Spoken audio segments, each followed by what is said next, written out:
Let's get this sports podcast party started, all right?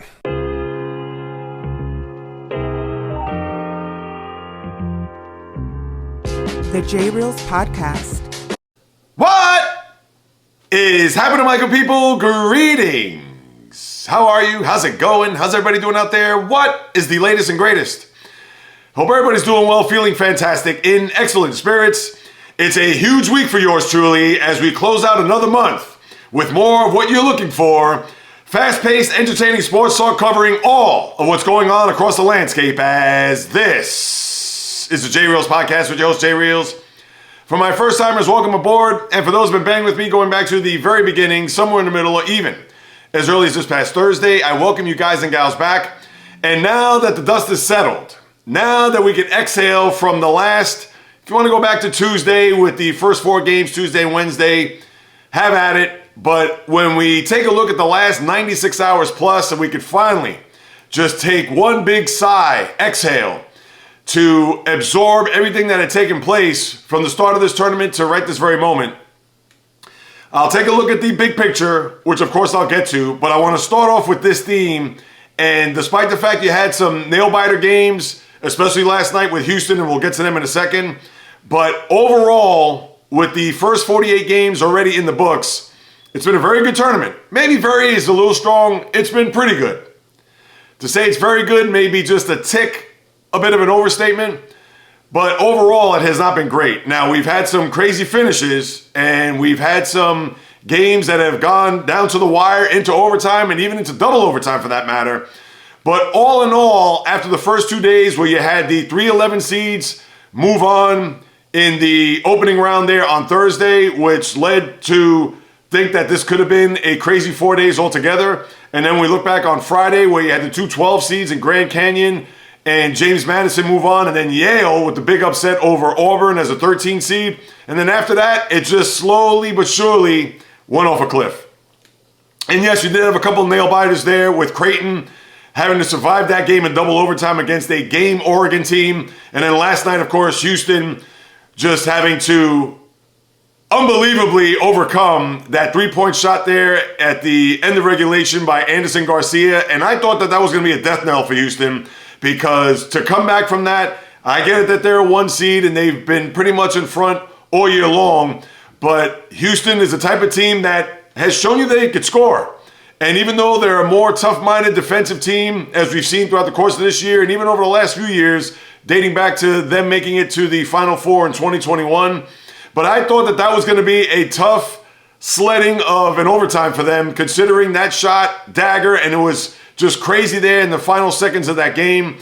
But Houston, to go along with the other 3 number 1 seeds, now as they take the 30,000-foot view of the tournament so far, Houston, although there's always going to be that one game, there's always going to be that test that's going to really put forth to your team your mettle, toughness, etc. And Houston has gone away. I should say gone away is too strong. Houston has taken that test and passed it.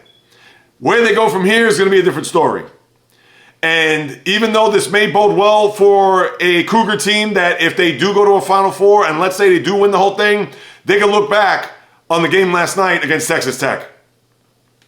And usually a team going through this journey to win 6 games and to be the last team standing to cut the nets down, they'll always have that one game to refer to as this was the one that set the stage for what lied ahead the rest of this tournament. Now, of course, we have to wait and see how this is going to play out. But we could say that for Houston. We can't say that for the other 3 1 seeds, because they just literally blew the doors off of their opponents. And the one that's going to really stick out is Purdue. UCONN, we've seen this last year. Now, mind you, they were a 4 seed going to a national championship. But UCONN, no surprise, as they were in Brooklyn here in the East, and they won their 2 games pretty convincingly. And same for UNC, as they beat in the second game Michigan State. No surprise there, as Tom Izzo was pretty much one and done after winning the first game against Mississippi State on Thursday. But take UConn and North Carolina aside, but Purdue could be that team that finally gets to a Final Four with the head coach Matt Painter and obviously Zach Edey, All-American, first team, etc. So Purdue could be a team to watch here, and we talked about this last Monday as far as them having the easy road to a Final Four, considering the other three brackets were pretty much either toss-ups or even a tougher task for UConn, as I discussed there last week. So all the number ones are intact. Houston had a bit of a tough road there, as we talked about last night. UNC, UConn, no shock there, but Purdue, not to say that they've also been a surprise, but considering their tournament history, obviously last year as a 116, losing in the opening round to Fairleigh Dickinson, and who knows, are they going to be on that path similar to Virginia when they lost the 116 matchup in 2018, bounced back with the national title in 2019 the following year. So we'll have to, of course, wait and see how this is all going to shape up, but that's what you got there with the one seeds, and that's what we have there pretty much when it comes to the rest of the tournament. You don't have that surprise Cinderella unless you want to say NC State and give it up for them and what they did. And you also have a 6 seed in Clemson, which surprised a few people. And granted that when you look at Clemson in their bracket, it wasn't much of a shock because it's not as if they beat this stellar opponent or a team that had no shot for Clemson to win. And Clemson right now, you would think, a little gas in their tank. Baylor, we understand that their recent history, winning a national title just 3 years ago, obviously not the same team, but knowing that they have a little bit of a pedigree, and for Clemson to beat Baylor and move on, your two unlikely teams that have made it this far are NC State and Clemson. Everything else is pretty much chalk when you take a look at all the brackets, and we'll break it down in a second. And that's why the tournament has been pretty good, not very good, and certainly not great. And you've had your handful of games that have gone down to the wire and have been crazy, topsy-turvy, even go back to Yale and Auburn, how that unfolded for the Bulldogs in order for them to move on to the next round. And then obviously they got whacked in the second round matchup, as we saw there yesterday. But for Clemson, let's see where they go. Same for NC State. And NC State obviously had a very big performance, and it also helped that Oakland beat Kentucky, which I haven't even talked about, and I'll get to the SEC overall. But NC State and everything that they've done here over the first two games of this tournament, and they were backed up by their big player, especially in the game against Oakland, because they needed every ounce and every bit of, DJ Burns' performance in order for them to advance and go on to the Sweet 16.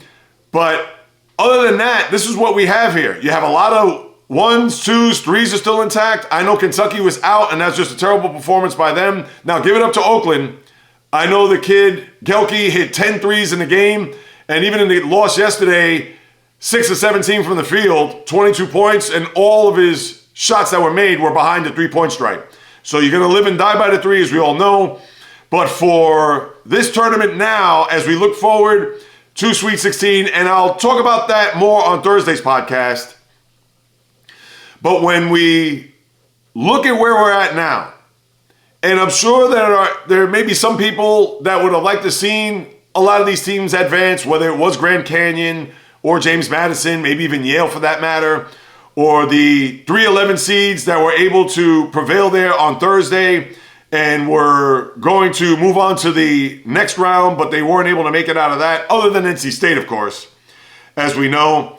But the Oregons of the world, who had that performance against Creighton that went into double overtime, and they had to sweat it out and do whatever it took for them to win to advance to the Sweet 16. That's the Blue Jays that I'm referring to.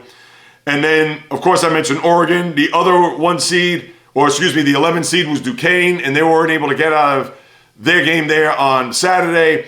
But for the way the tournament has broken, and I get it that you don't have Kentucky there out, but you still have a lot of 2 seeds there. You still have a lot of the 3 seeds still intact. My Final Four blown up into smithereens, especially the one bracket where we had Kentucky going, or I had, I should say, going all the way to the final before losing to North Carolina. So that one blown to smithereens before I could even go to sleep there or even have dinner come Thursday night. But I had my other 3 brackets still intact with Creighton as well as North Carolina and Iowa State moving on. But do you like the tournament where you have most of the cream of the crop that's still there? Obviously, all the 1 seeds are intact. And when we take a look at 2 years ago where we saw that Final Four, and I've addressed this several times here over the last few weeks, Would you prefer to have that Final Four to where you have the teams that are the mainstays, whether it be the Blue Bloods or whether it be the teams that were to be expected to go far, and have that clash of the Titans between those top schools when it's all said and done, a la North Carolina, Duke, Kansas, Villanova of 2 years ago? Or do you want it to where you have a scenario of last year where all the 1 seeds were out before you got to the Elite Eight, all of the top-ranked teams seemed to be gone by the time you got to the Elite Eight, to where you had a 4, a 5, a 9, or I think you had 2 5s and a 9 last year, where it was FAU, Miami, San Diego State, and UConn. So the highest seed you had to go into the Final Four was UConn at 4, and we all know they won the national championship. Well, this time around, you're not going to have it to where it was last year, to where you had Cinderellas left and right. The glass slipper was being fitted on 3 of the 4 schools that made it to a Final Four, where this year, as I mentioned, the lowest seed you have is an 11 in NC State. Can they carry that to a regional final, and dare I even say a Final Four? Same for Clemson, for that matter. Because after that, you're going to have teams that, in all likelihood, were going to be expected to go far. All the 1 seeds that I mentioned, you still have plenty of top seeds, whether it is Marquette, who was able to survive there yesterday, or what was it, a couple nights ago? No, against Colorado 2 days ago, excuse me. And Colorado obviously had a very good tournament, that crazy game against Florida there to open it up, and then to have it come down to the wire for the most part, although Marquette had pretty much the game in hand, but Colorado definitely showed a lot of fight with their participation here in this tournament. And when we take a look at all these regions, here's what you have. You have 1, 2, 3, and 5 in the East, and a very interesting rematch. Think about this. UConn, San Diego State, up in Boston, TD Garden, to kick us off on the Sweet 16 for the Huskies to go up against the Aztecs in a rematch of the championship game here in a regional semifinal. You got to wonder whether or not that the Aztecs are going to be, of course they'll be game, but can exact some revenge here. Granted, it's not in a championship setting, but that to me, right off the bat, is one of the more fascinating games that you have going into the weekend. And we'll talk about that more come Thursday. And then you have the 2 and the 3, where it's Illinois and Iowa State going at it. So you have a 1, 2, 3, and 5 coming out of the East. In the West, we know about North Carolina. Then you have Arizona and Clemson coming out of that region, where you have Alabama also going up against North Carolina in that bracket out west, where they'll be playing in the Staples Crypto.com arena. So you have a 1, a 2, a 4, and a 6 coming out of that region. In the Midwest, we talked about Purdue, of course, and you're going to have them go up against Gonzaga, which is a 5, and they beat Kansas, and that was no surprise. So for Kansas to lose to Gonzaga, and they got blown out, and we talked about Kansas, how they just faltered down the stretch of the regular season into the Big 12, and then obviously here after winning the opening game against Samford, which you could argue whether or not Samford got jerked, and they did, because that was not a foul there at 90-89, which led to the 2 free throws. That should have been a clean block, and the ball should have been going the other way for Samford. So even though they did not have 9 lives in this tournament, but they certainly got an extra life, because if Samford would have had the ball going the other way with a chance to take the lead and maybe even win the game, Kansas would have been 1 and done. So for the Jayhawks, I certainly don't feel sorry for them. And Gonzaga, they move on to face Purdue in the 1-5. And then you have Tennessee, who has also played pretty well here throughout the course of the season. And Dalton Knecht, as we all know, one of the top players in the country. They're going to go up against Creighton. So you have a scenario there where it's a 1, 2, 3, and 5. And then in the South, Houston and Duke, which is going to be a fantastic game. And Duke is just breezed by in these first couple of rounds, beating Vermont and then James Madison there yesterday. And then with Houston having to sweat out that game last night, going up against Duke, that's going to be a real big test for the Cougars to see whether or not that they could piggyback off of this win last night in overtime against Texas Tech to show that they are a true 1 seed and they can move on. And John Shire, the head coach of Duke, let's see if he could build his own legacy there, as they could try to get to a regional final, and they will face either NC State or Marquette. We talked about Marquette's travels to get to this point. And then NC State, as we know, with the game there yesterday, beating Oakland and them being pretty much the last remaining Cinderella here of this tournament, whether or not that they can make it to a regional final, which would be fascinating because if Duke were to beat Houston, you'll have an ACC final with NC State going up against Duke. So that is your 4 regions. And again, a lot of 1s, a lot of 2s, a lot of 3s, a lot of top teams that are still in the mix here for a chance to get to a Final Four. And very little Cinderellas, which I kind of like that way. I understand a lot of people like to get the lower seeds there. They want to see if they could take a deep run into the tournament. But as you get deeper into the tournament, that's where the cream rises to the top. And as we saw that last year with UConn, granted that they were a 4 seed, but we knew that they were a big-time team going into the tournament.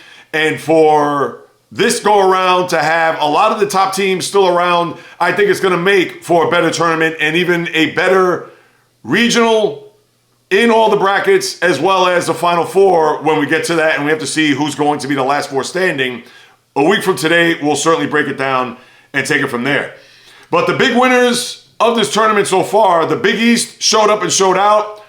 All 3 teams have advanced, so they've been a combined 6-0 to this point, and that was the argument last week for the St. John's and the Providences of the world, for them not to get a bid, and we saw the Mountain West get all these bids to where they got 6 teams going in, and granted 2 of them made it into the play-in tournament, but only 1 team is left standing, and that's San Diego State, and it just shows that to what they did last year, making it all the way to a final, at least for them, here they are as the last team standing in the Mountain West, knowing that maybe that they had a little bit to prove here, to show that not just for the conference sake, but even for them to know that last year wasn't a fluke. And right now, they will advance here to a Sweet 16 to go up against, ironically, as I mentioned earlier, the UConn Huskies in a rematch of the title game last year. And then you had the SEC got slaughtered here. And SEC, you're always going to think that they're going to have a lot of teams that are represent. We talked about Kentucky out on the street after the first day. And you would have thought that you could have had 3 teams that would have made it at least out of the 8 that made it. But Texas A&M was not able to put up an upset against the Cougars last night. So to think you only have Alabama and Tennessee are the only 2 teams out of the SEC that has made it this far. And who would have thought, with Auburn getting bounced by Yale, and obviously the Wildcats there losing to Oakland, and that was a shock beyond belief. And I have to say this about Calipari here. We know that he's a top recruiter. He's not going to be mentioned in the same breath amongst the big-time coaches all time in the sport. And even though he has a big resume dating back to his days in Massachusetts, and yes, he did finally win a national title in 2012, where Anthony Davis led the Wildcats to a championship that year. But for a guy who's made it to a lot of Final Fours and championship games and even had an undefeated team in 2014 before they lost to Wisconsin. Remember that? Team that were unable to be able to get themselves to a situation where they could have matched the Indiana Hoosiers as the last team to go undefeated to a national title. That was back in 1976. But for Calipari, who has had some heartache here, and I get it, the De'Aaron Fox team, they made it to a regional final and lost. What was that, in 2019, I believe? And that was just a tough break for them. But Calipari, he's got to take some hits here. Not only did he not make it out of this round or this tournament out of the first round, but remember, a couple of years ago to St. Peter's as a 2 seed. And this go around, he was a 4 seed. For him to get bounced out of the tournament here 2 of the last 3 years as big-time favorites, I don't want to hear transfer portals and the sport is a lot different than what it once was. And yes, is that the truth? It is. But if you're John Calipari and if you're Kentucky, one of the blue bloods in this nation, and we all know that the university, fan base, etc., it's championship or nothing. It's not even a thing where, hey, let's make it to a Sweet 16 or even a Final Four. And a Final Four is something you could put a feather in the cap. I get it. But Kentucky, just like Duke, just like North Carolina, it's about winning championships. It's not about trying to make it to Final Fours. And for Calipari to not make it out 2 of the last 3 years, and this is the first round, says a lot about him, his program, coaching, etc. And I get it. Sometimes you get into a hot team like Gelke hitting 10 threes. Understood. But if you're John Calipari, a guy who is reputable amongst the top coaches in the nation, and for him to not be able to make it to a second round again, not a good look, and certainly does fall on Calipari as far as his resume goes overall. So let me see. Is there anything else I can talk about here with these first couple of days? Talking about Clemson, only one double-digit seed, as I mentioned, with NC State. Talking about Houston hanging on for dear life. That's pretty much it. And that just goes to show how much the tournament, although, like I mentioned one last time, it's been pretty good. And you've had your moments with these games down the stretch, especially those opening 2 days. Because you had a lot of double-digit seeds move on to at least play in another game. And what we saw there, out of all those seeds, the 3-11s on Thursday, the 2-12s, and the 1-13 there on Friday, only one team made it out alive, and that's the Wolfpack of NC State. And now we'll get to break it all down come Thursday with the matchups. We'll talk it all on the podcast when we reconvene later on in the week. But that's what we have here when we talk about March Madness, and it definitely had some madness and definitely was some craziness there, but overall, it's been good. Now, as far as the women's game, I haven't really followed closely. I know you still have a lot of the big teams that are still intact, and now as we get into this week, we will get to hope for an LSU-Iowa regional final, which would be juicy to say the least, and then we'll see how that fares, as well as some of the other teams. We know South Carolina, we would think that they're going to go back and make it to a regional final. Let's see what's going to happen with this LSU-Iowa matchup, which I know will be fascinating for a lot of people, including yours truly. But we'll pay more attention, or at least I'll pay more attention to the women's game here now as we get deeper into this tournament. And how about Dustin May, the coach of FAU, who went to a Final Four last year and was unable to get out of alive to a Sweet 16 this year, gets the Michigan job. We know Juwan Howard got axed, fired there, and they had a big run there a couple of years ago where they were one of the top seeds, not only in the country, but also in their bracket. But I believe they wanted to make it to a regional semi. They weren't able to get out of the regional final alive. Off the top of my head, I can't remember who they matched up with. But for Dustin May, he moves on to greener pastures as he moves forward to go to Ann Arbor, to Michigan, to see what he could do there with the Wolverines. So kudos to him, as a lot of those young coaches, they will progress and continue to move forward.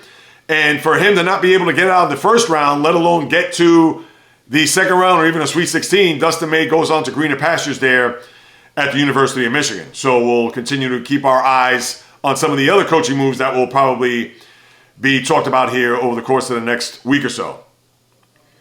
So let me keep my high tops on. I'll go to the NBA, where it is very quiet. There is nothing really to even get into when we talk about the association. And I know that that may sting the diehard NBA fan, but really, what am I going to discuss here over the last few days that is going to be worthy to really roll the sleeves and get into when we talk about the association? Now, you do have an interesting development in the East as far as the 4, 5, and 6 seeds, and I'll get into that in a second. But when we talk about games, or we talk about certain things that have transpired here over the weekend, am I going to talk about Philly going into LA? And even though they beat the Clippers there yesterday, and you're going to see Russell Westbrook come back, and people are going to say, wow, what's the big deal about Russell Westbrook? Well, he's been a guy coming off the bench who's been the ultimate soldier and ultimate teammate, and he had that broken hand that a lot of people thought he was going to be out indefinitely, maybe 4 to 6 weeks. But he comes back actually probably 2 to 3 weeks sooner, as he'll be inserted in the lineup if he wasn't in last night, and I haven't checked that, and I will do so in a second. But for the Clippers, who have struggled here a little bit without him, and Kawhi Leonard, who had that back issue, although he's come back from that, but as they try to navigate their way in the Western Conference. But other than Westbrook coming back, and maybe another detail, let me just see if I can pull that up real quick when I look at my NBA notes here. But for the association, you know it's going to get swallowed up by the tournament. It's going to be all about the college game. And unless you had something crazy go on in the NBA, then we could really sink our teeth into. But that hasn't been the case. And let me take a look at the Clippers real quick before I move on. And right now, with the game last night that they played the Sixers and they lost last night. I know the Sixers, they played both the Lakers, which usually happens with the West Coast team as they go play the Lakers and Sixers, one trip into LA. And last night you had the Sixers just blow out the Clippers in their building. And I know James Harden, I believe, was the first meeting since the trade. So I don't even, wow, the Clippers haven't played in Philadelphia this year? I thought they played earlier this year. Or maybe Harden didn't make the trip. But for Westbrook, who I think will be a big addition, especially down the stretch as they try to find their way here in a Western Conference, which is top heavy with the two young teams, Oklahoma and Minnesota, sandwiched in with Denver. As I look here, Westbrook has not come back, so I would think he's probably come back at some point throughout the course of this week. So I'll have to wait and see upon his return and what type of impact that he's going to have here for a Clipper team that's going to need it. And as far as the Sixers, yeah, they did split. They lost to the Lakers there on Saturday. I believe that was the game. But the NBA, as I said, it's going to be lost in the clouds here over the course of the next, I would say, week or so, once you get past the Sweet 16, and I'll take a look at the schedule to see if there's any intriguing matchups this week. But what we have here, let's go to the East. The 4, 5, and 6 seeds are intriguing here because the Bucks currently have a 3-game lead over the Cavaliers, and they've stumbled here down the stretch. And I know Donovan Mitchell is also out. Remember, he was out a while with the injury that he had, and now he has another injury, which is actually a little bit even dicier as I pull that up. So for the Cavaliers, who I thought to get the 2 seed was going to be important for them because at least they could guarantee 2 home rounds before they get to a conference final. And right now, that is not going to be the case because they're 3 games behind the Bucks in the standings when it comes to the Eastern Conference. But at least they do have a bit of a cushion. And when I say bit, it is the slightest bit. Because now you have a scenario where the Knicks are a half game behind the Cavaliers for the 3rd seed. Then you have Orlando a half game behind the Knicks for the 4th seed. So you have that 3, 4, 5 separated by 1 game. And I'm sure that they're going to want to have a situation to where they could have that 3-6 matchup, which will probably fare better if Miami and Philadelphia stay out of stay in the play-in scenario. Because if you are a 3 seed, you're going to go up against Indiana. And Indiana right now, they've been struggling a little bit. I know Tyrese Halliburton has been nursing that hamstring ever since he came back with that long stretch when he suffered that hamstring injury about a month ago. And for Orlando, who I know that they are in a 4-5 matchup, I'm sure they would want to at least have home court in the first round. So they're going to fight for that. And I get it. If you're a 3 seed, even if you do win that 3-6 matchup, you're going to face the Bucks in the next round, which that could be dubious to say the least if it's a young team like Orlando or even Cleveland for that matter. So that's a race that we're going to look at here down the stretch to see who's going to fall 3, 4, 5, because then you have Indiana, who is 2.5 games behind Orlando for the 5 seed, and then you have Miami outside looking in as a 7, half game behind the Pacers, and then also the Sixers, the same deal, half game behind them as they're both tied, Miami and Philadelphia, 39 and 32 in the East. Then you have the Bulls and Hawks after that, which to me, they're going to be afterthoughts because those 2 teams, although you're going to see Bulls, Hawks playing scenario in Chicago, but they may be sacrificial lambs to either Miami or Philadelphia when it's all said and done, if it does happen to fall that way. And who knows, you may get another Bulls at Heat playing scenario where you're going to have to play to get into the tournament, as we saw last year where the Heat were on the ropes with the final 3 minutes in that game against the Bulls down in Miami before they went on that long run at, 90, I believe it was 90 to 87 before the Bulls just faltered down the stretch, and we all understand that the Heat went on that run to an NBA final. So that's what you have there in the East. That's a race we'll have to look at. And then, of course, in the West, with Denver, who are now currently in first place, mind you, a game in hand for Oklahoma City, but at 50 and 21, they do have the top spot. Oklahoma City, 49 and 21, Minnesota, 49 and 22, and they've navigated their stretch here, the Timberwolves without Karl-Anthony Towns. So for Oklahoma, Minnesota, you want to try to get the 1 seed. And if Denver does get the 1 seed, obviously all roads are going to go through the Mile High City. But even if they don't, let's say if Denver goes back to 3rd, you know that they're not going to be scared to play a Game 7, whether it be in Minnesota or Oklahoma City in a conference final or even in a conference semifinal for that matter. So we'll obviously take a look at that. And then from 4, 5, and 6, you have the Clippers, the Pelicans, and Phoenix. Now, Phoenix are 2 games behind the Pelicans for the 5 seed.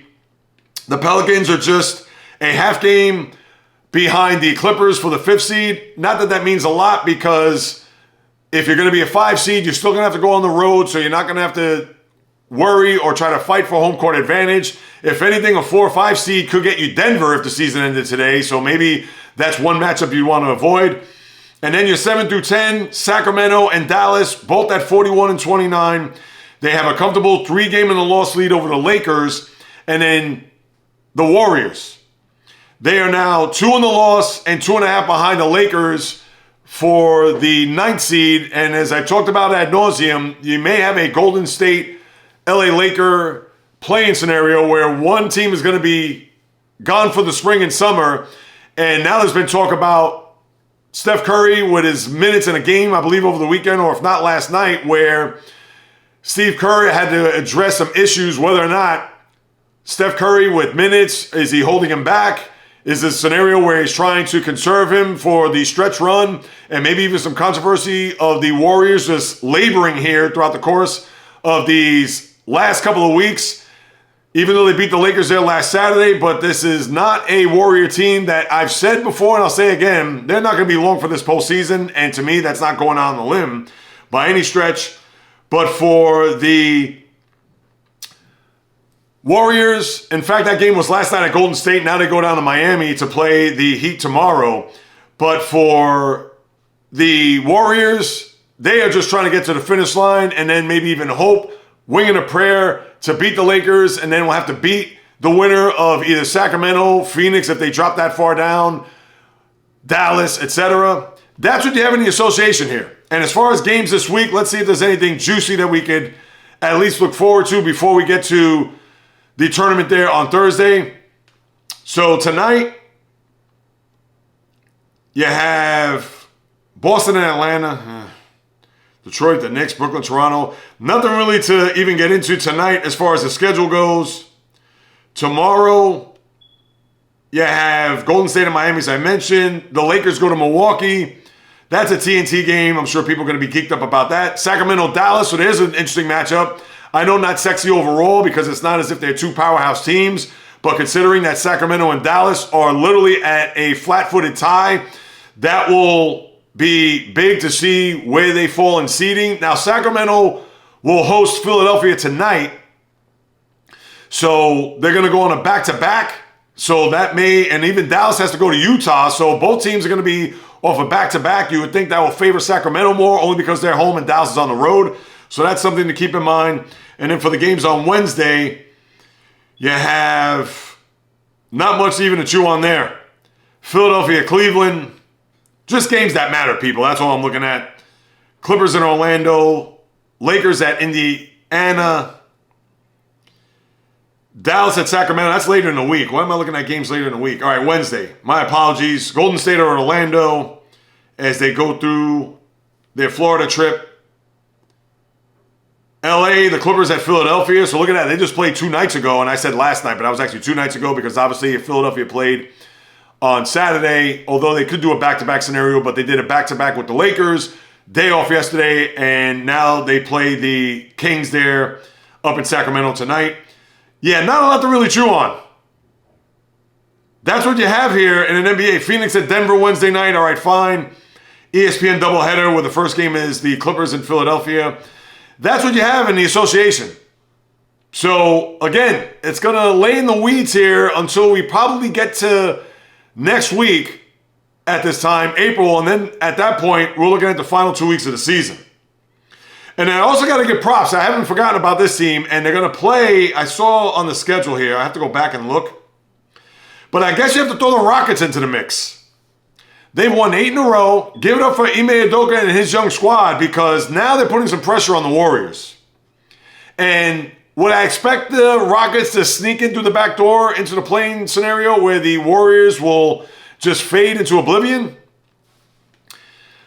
I don't want to start putting dirt on the Warriors just yet, but you have to wonder, are the Rockets, with this run, can they continue to keep this pace up? Because generally with runs like this, even with a young team who don't know their ass from their elbow, they're going to hit a stretch here where they're going to run out of gas. And give it up for the way the Rockets have played here. Now, let me look at the schedule one more time to see the Rockets. I think they have an intriguing game there on Wednesday. Rockets have Portland tonight, and Wednesday they go to Oklahoma City. So that's actually a pretty interesting game because OKC, as we know, they're fighting for the top spot there in the West. But looks like with Portland coming into their building, could be 9 in a row before going to Oklahoma City on Wednesday.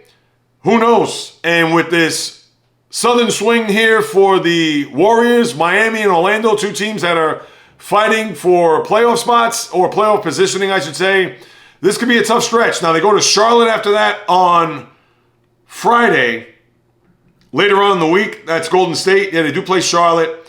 So, you have some interesting developments there with the bottom part of the Western Conference there, and even in the middle when it comes to the East, and obviously the top spots in the West. That's what you have there in the NBA as of right this moment.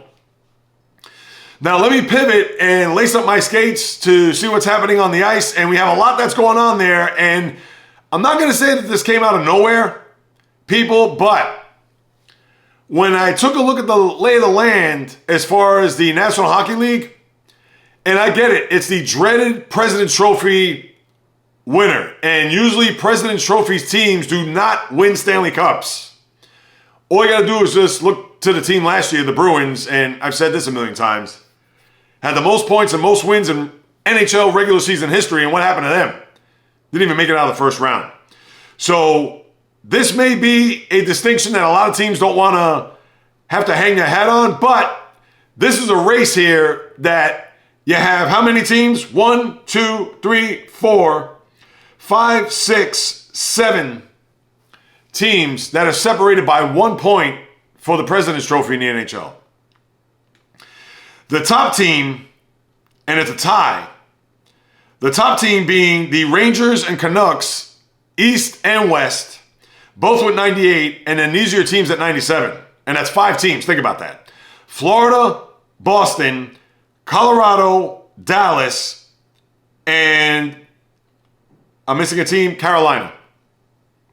And think about this. Your races in the divisions where Florida and Boston both with 97 points, but the Panthers have more wins. So that's going to count in the long run. And that's after the tiebreaker. I don't know how the season series went with these teams, so that I have to take a look at. Then you had the Rangers separated by 1 point over the Hurricanes.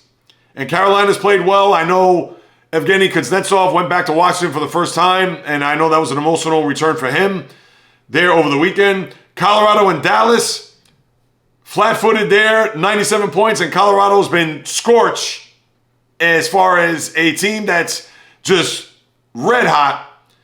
9 in a row that they've won, and Nathan McKinnon, who knows, he could end up being your MVP when it's all said and done. But Dallas has kept pace. Winnipeg, who was part of that 3-team race that seemed to be in ties forever, where they had 89 points and 93 points. What happened to them? They did beat the Rangers last Tuesday, but they lost to the Devils and Islanders here Thursday and Saturday, and then they lost in Philadelphia yesterday. So they've hit the skids here to where they've fallen off and are now 4 points behind the Central as far as the top spot there. And even with 2 games in hand, you would think that Vancouver should make it home with the top spot there out in the Pacific. They have a 10-point lead over the Edmonton Oilers as of right this moment. But you have all those teams, 7 of them, separated by 1 point for the President's Trophy there in the NHL, which will be an interesting race. And I'm sure there are 7 fan bases who probably don't even want that President's Trophy. And maybe if you're a team like Dallas or even Vancouver who may want to get that top spot overall, which to me means absolutely zilch, nada, nothing. But for those who want to rally around that, God bless you. But I know if it's my team that was in the chase for the President's Trophy, I don't want it. I will definitely pass on that. But those are races that we got to look at. And of course, I went through the divisions. I'll get to the wild card here in just a second. I just want to make sure I don't miss anything when it comes to some news and notes. And yes, there is one thing that I'll get to in a moment. But as far as the wild card scenario goes, you still have Florida, Boston, Toronto. Those are your top 3 seeds, as we know. Your wild cards are Tampa, who's only 4 points behind the Maple Leafs, so they could overtake them and put Toronto in the wild card mix. So that's something to keep in mind. And then the Capitals, who have played well here down the stretch, who are going to be without Tom Wilson, because the game there on Wednesday night where he struck a Maple Leaf player in the mouth, accidental or not, to me it was borderline intentional watching it. And Wilson, one of the tough guys in the league, who I think is more, I don't want to say he's a paper tough guy by any stretch, but when I think of heavyweights and tough guys, to me he doesn't belong in the ranks of Ryan Reeves. I'll even throw in Matt Rempe just for the sake of this discussion. The Matthew Oliviers, the Nicolas Deloriers, guys like that. Because Wilson, to me, he's a guy that he picks and chooses. He's a guy that will steer clear from those true heavyweight tough guys. And Wilson, he's going to be on the shelf for 6 games. I believe that suspension started just a couple days ago. But for the Capitals, they've been playing well. And they've actually snuck up on everybody because they were near the bottom of the Atlantic Division. And here they are, thrusted right into this playoff scenario where they're only a point ahead of the Red Wings there for the second wild card spot. Then you have the Islanders, who had a nice win against Winnipeg on Saturday in their building. And what did they follow up with? A stinker at home as they got shut out by the Devils. So that just goes to show you how the Islander last few weeks have gone. And speaking of the Devils, with that win, they're just 1 point behind the Islanders. So if you want to just keep tabs there, Sabres 3 points behind, or I should say 1 point behind the Islanders. Well, let me get this straight here. 1 point behind the Devils, 2 points behind the Islanders, and overall 6 points behind the Capitals for the final spot. So I do have to throw them in the mix when it comes to the wild card scenario in the East. And then out West, we know about Colorado, Dallas, Winnipeg, Vancouver, Edmonton, as we know. But then you have the Kings, 4 points behind let me see if I got that right. 3 points behind the Oilers for the second place spot in the Pacific. And then you have Nashville, who has the first spot in the wild card, 88 points, followed by the Golden Knights with 83. And think about this. They are 2 points behind the Kings, so they can flip-flop with the Kings as far as wild card positioning goes. And then you have the Blues, 4 points behind Vegas, Minnesota, 6 points behind, 2 points behind the Blues. And then it falls off from there where Calgary is... Well, I won't even count Calgary. They're a dozen points behind the Golden Knights for the second wildcard spot in the West. And that's what you have there in the National Hockey League. So we'll certainly keep our eyes on that as we're now into the latter stage. I'm not going to say the home stretch this year because you still have teams that have 69 games. Once you get to the final 10 games of the season, that's when we'll really get into the home stretch. And also for the NBA, similar to them, as a lot of their teams have played in upwards of 70, 72 games in the association. Now let's get to baseball. As the season, I got it underway there on Wednesday of last week where the Dodgers and Padres played. And I will say this real quick about Shohei Ohtani. Go back to Thursday's podcast as I really unpack that whole scenario as far as what's going to happen here.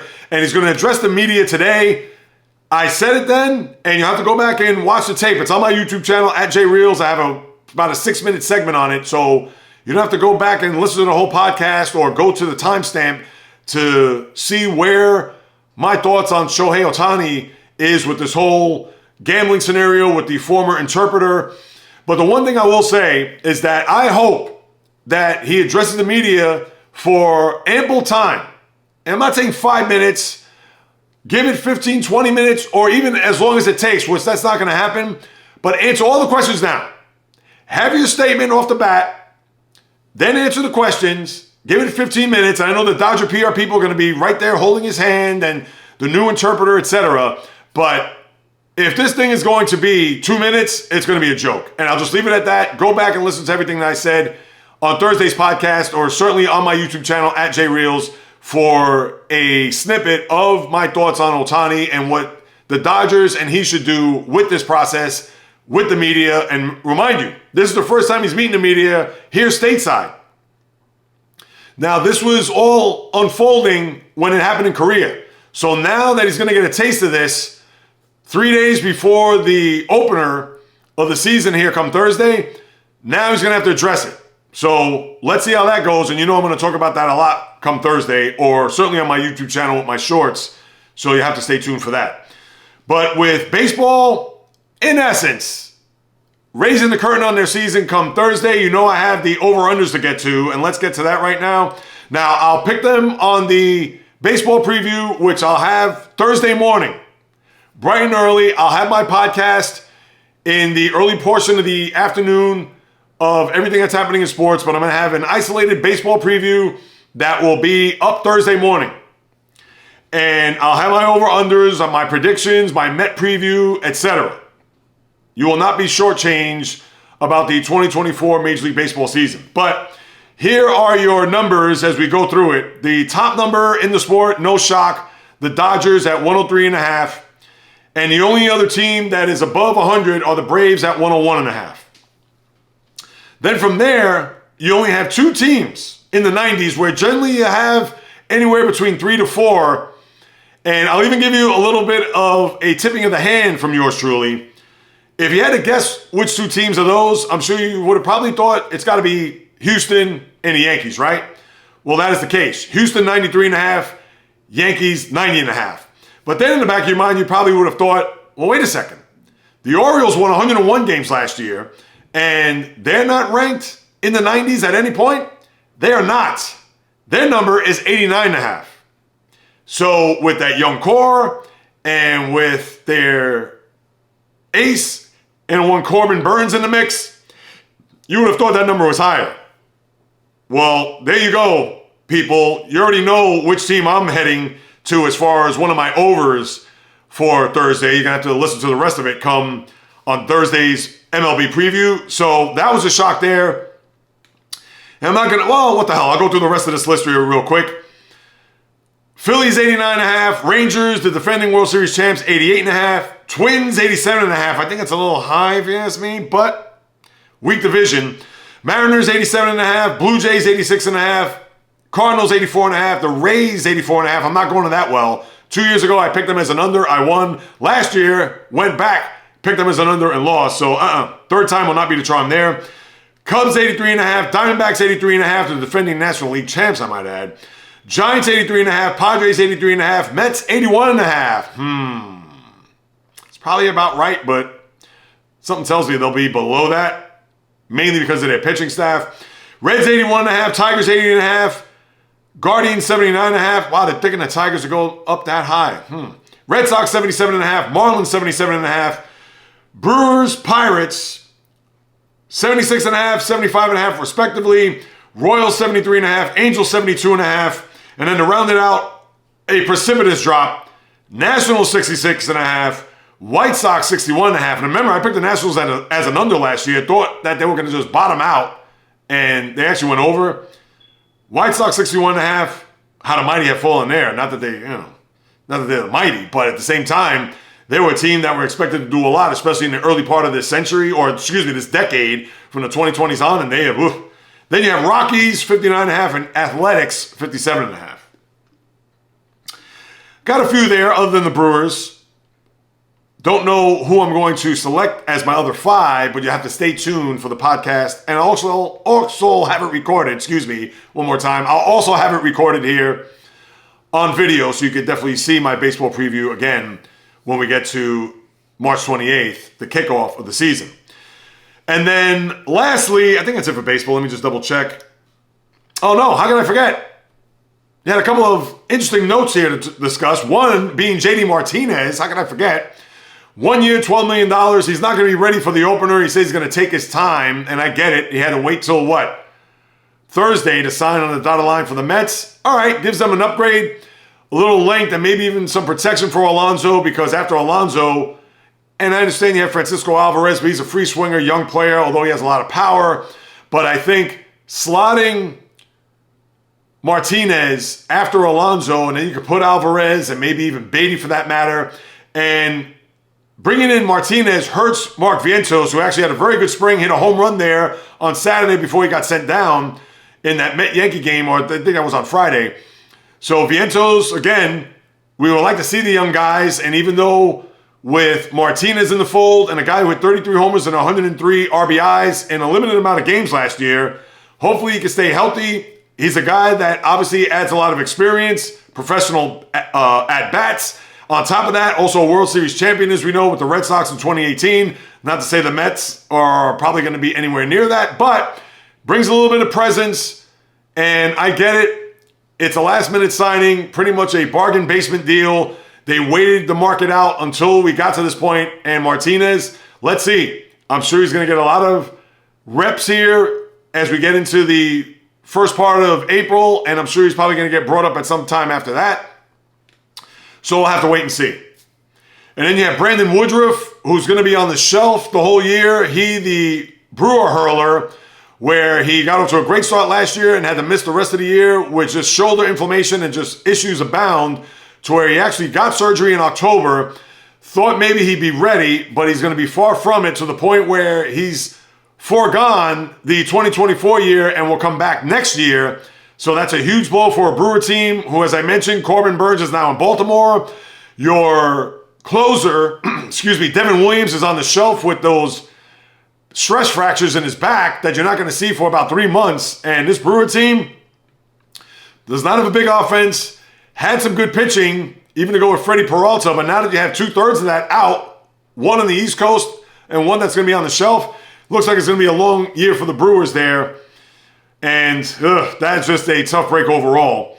And then, speaking of Baltimore, Peter Angelos, the longtime owner, who now it's bestowed upon the son John Angelos. And of course, think about this, he's part ownership, because we understand that there's been a group that has bought the team and has a majority stake in the Baltimore Orioles, which is great for their fan base, because as we all know, the Angeloses could be very thrifty, a group that with his son was not trustworthy when it comes to signing their players and wanting to develop that area to make it more of an attraction.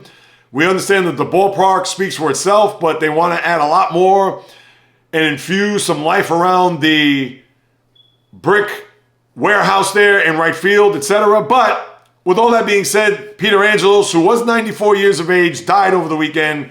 So thoughts, condolences go out to the Angelos family, the Orioles, Major League Baseball, as he transitions. So now let's see what the Orioles, if they're going to rally around this, maybe win one for the old owner. Let's see. Obviously, we haven't got to opening day just yet. And then lastly, with the NFL, L'Jarius Sneed, a guy who was non-tendered as far as the franchise tag goes, and a lot of people thought maybe he would be franchised, but that was not the case. He's going to be traded within, I would say, days, or maybe even hours for that matter, to the Tennessee Titans in exchange for a 3rd round and 7th round pick this upcoming draft. And at that point, he'll be paid as one of the top cornerbacks in the sport. And that's a big loss. They had to pay Chris Jones, the defensive anchor of that line, and pretty much the heart and soul of that defense. And they brought Drew Tranquill, who was another guy that has made some big strides there in that chief defense, but you would think that they're going to bank on saving their money to pay when the time comes. Trent McDuffie, who's a very good corner in his own right, and one of the up-and-coming corners in the sport. So I could understand why that Sneed was going to be too rich for their blood, and in this case, we'll get at least a couple of draft picks, including a 3rd rounder for them, so maybe they could draft a corner along the way to replace Sneed. But that is a big get for the Titans, who are trying to rebuild their team, as we know. Obviously, with the quarterback position with Will Levis, and see where they go from there. And football right now is going to not be out in the wilderness, because we all know it's a 24-hour news cycle with the Shield. But a month from around this time is going to be the draft. So in about 2 weeks or so, you're going to get a lot of rumblings and a lot of stuff of who's moving up as far as their stock goes, who's dropped down considerably. as the NFL continues to plow along here this offseason, more than a month removed from the Super Bowl, and here we are, just days away from April and a little bit more than a month from the draft. I don't even know where it's taking place this year. Not that really matters if you ask me, but the NFL, even with that trade, and obviously with Aaron Donald retiring last week, that was big news, and a lot of the free agency period that we had there in the middle of last month now has really quieted down. So Sneed is the latest here of a newsworthy item throughout the NFL. So obviously I had to bring that up, and that's a big pickup for Tennessee as they try to see if they can compete in what's now going to become a pretty interesting AFC South, because you have Houston with CJ Stroud and what they did, Indianapolis, the job that the coach Shane Steichen did, and the strides that they made even without Anthony Richardson as their quarterback. And you have Jacksonville, who fell off a cliff with Trevor Lawrence there in the latter part of their year.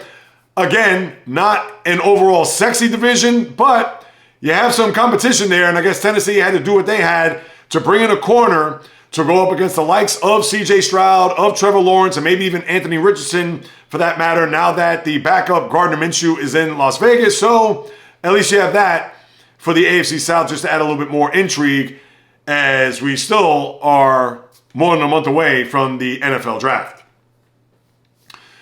That'll do it, my good people. Another episode in the books. Thank you so much for stopping by, carving out precious moments out of your day to listen to what it is that I have to say about what goes on in the world of sports.